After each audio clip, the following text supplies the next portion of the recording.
Para wali ini sangat bertolak belakang terhadap apa yang diajarkan oleh agama. Penertiban apabila tidak ada kerjasama dari berbagai pihak dalam memberantas para pengemis di sekitar yang sudah sangat meresahkan masyarakat yang berziarah ke makam. Berdasarkan penjelasan yang sudah disebutkan, bahwa fenomena yang terjadi di tempat para wali atau di makam para wali ini sangat bertolak belakang terhadap apa yang diajarkan oleh agama.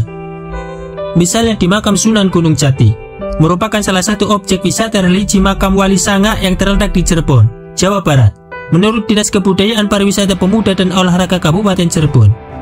Jadi sudah selayaknya kita menjaga cagar budaya yang semestinya sebagai anak bangsa harus bersama-sama menjaga. Tempat ini merupakan favorit peziarah yang meminta keberkahan supaya hajatnya terkabul.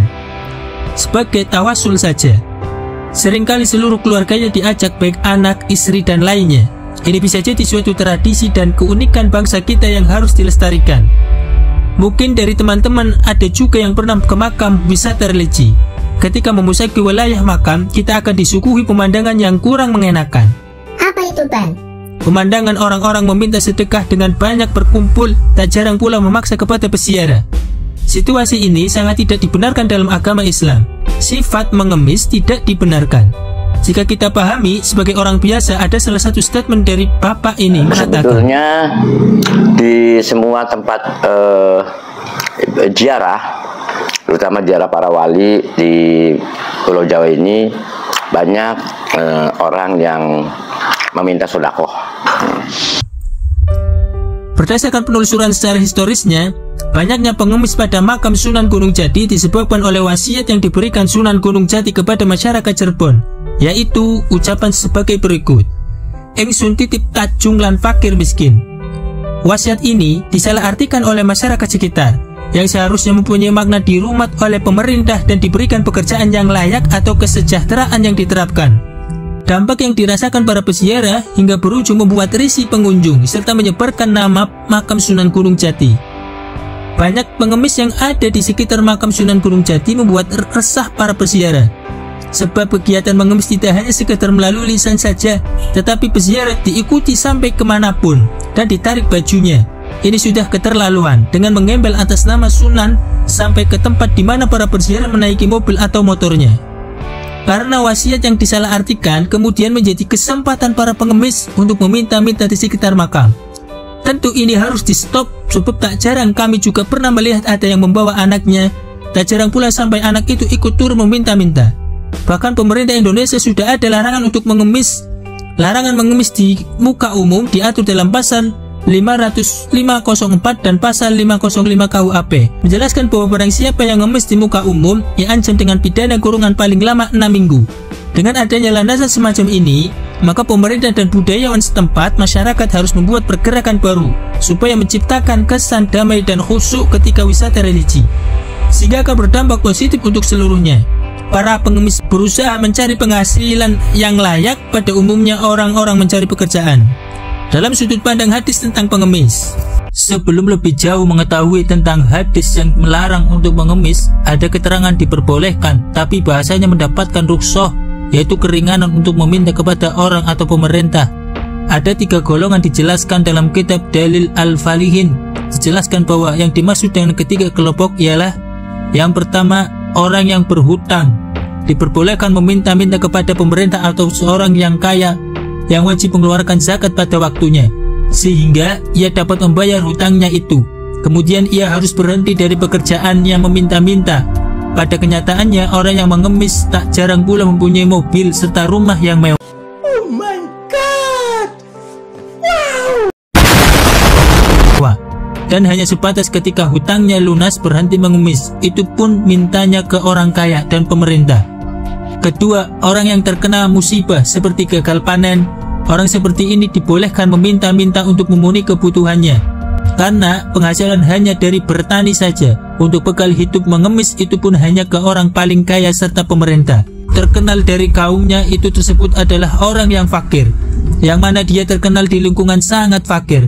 Dalam riwayat lain oleh Abu Dawud yang akan disebutkan kemudian, dijelaskan bahwa 3 golongan yang diizinkan untuk mengemis adalah orang yang sangat fakir, orang yang memiliki tanggungan hutang yang berat, dan orang yang memiliki tanggungan darah kepada orang lain.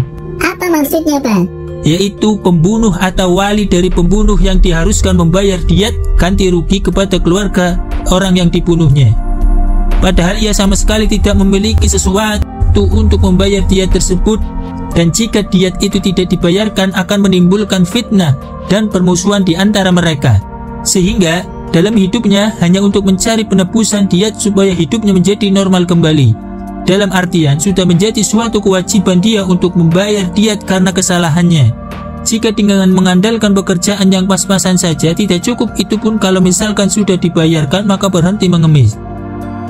Hal ini menunjukkan bahwa dalam Islam mengemis hukumnya boleh, bukan perbuatan haram.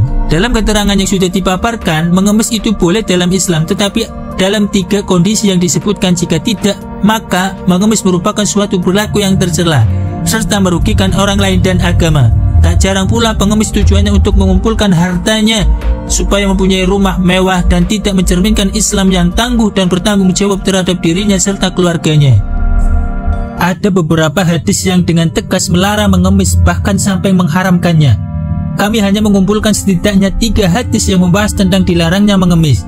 Inilah beberapa hadis yang membahas. Pertama, riwayat Imam Muslim dari Hamzah, menunjukkan bahwa mengemis bukanlah perbuatan yang pantas dilakukan oleh seorang muslim. Bahkan merujuk pada beberapa istilah yang digunakan oleh hadis tersebut menunjukkan mengemis haram hukumnya. Selain itu, dalam hadis-hadis Nabi Muhammad SAW ditemukan pula celaan terhadap perilaku pengemis. An Hamzah bin Abdullah bin Umar annahu sami'a abahu yaqulu qala Rasulullah SAW ma yazalu ar-rajulu yas'alun nasa hatta ya'tiya yaumul qiyamah wa laysa fi wajhihi mus'atul lahmin. Dari Hamzah bin Abdullah bin Umar, ia mendengar bapaknya berkata bahwa Rasulullah SAW bersabda, jika seseorang meminta-minta atau mengemis pada manusia, ia akan datang pada hari kiamat tanpa memiliki sekerat daging di wajahnya. Hadis riwayat Muslim. Melihat dari hadis yang pertama, bisa dipahami bahwa mengemis merupakan tindakan yang tidak dipuji di akhirat, akan kurus mukanya tanpa mempunyai daging. Mereka yang tidak punya malu meminta-minta kepada orang lain, maka di akhirat mukanya tidak ada daging, melainkan tulang saja, karena waktu di dunia tidak punya rasa malu. Hadis yang kedua, An Abi Hurairah radhiyallahu anhu qala Rasulullah sallallahu alaihi wasallam, man sa'ala an-nasa amwalahum takassuran fa innama yas'alu jamran falyastaqilla minhu aw liyastaksir. Dari Abi Hurairah radhiyallahu an, Rasulullah sallallahu alaihi wasallam bersabda, siapa saja yang mengemis karena dia memperkaya diri, dan juga dia yang mengemis seperti itu sangat berbahaya sekali. Pada hakikatnya dia telah meminta bara api, bukannya duit. Kalau di dunia emang duit, tapi di akhirat menakutkan, berwujud bara api. Menakutkan sekali ya Bang. Kalau begitu kita harus rajin bekerja ya Bang, supaya terhindar dari perilaku semacam itu. Ya benar, kita harus selalu berusaha supaya hidup kita layak. Dalam Islam sudah diatur bahwa ketika kita sering sholat, maka rezeki kita tidak akan kekurangan. Keterangan dalam kitab Ibnu Katsir, bahkan Allah akan memberikan rezeki tanpa yang diduga-duga.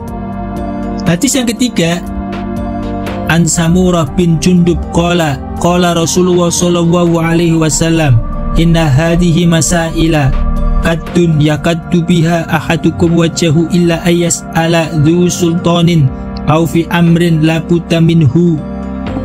Dari Samurah bin Jundub, ia berkata bahwa Rasulullah SAW bersabda, meminta-minta atau mengemis adalah seperti seorang mencakar wajahnya sendiri, kecuali jika ia meminta-minta pada penguasa atau pada perkara yang benar yang ia butuhkan. Hadis riwayat Ahmad. Kalau kita pahami, hadis ketiga tidak jauh beda, yaitu orang mengemis sama hal yang mencakar-cakar wajahnya, dalam artian tidak mempunyai rasa malu. Diperbolehkan untuk meminta-minta, di mana sudah diarahkan oleh di hadis tersebut, dalam keterangan tersebut, untuk meminta ke pemerintah atau orang kaya yang sudah memenuhi beberapa hak zakatnya.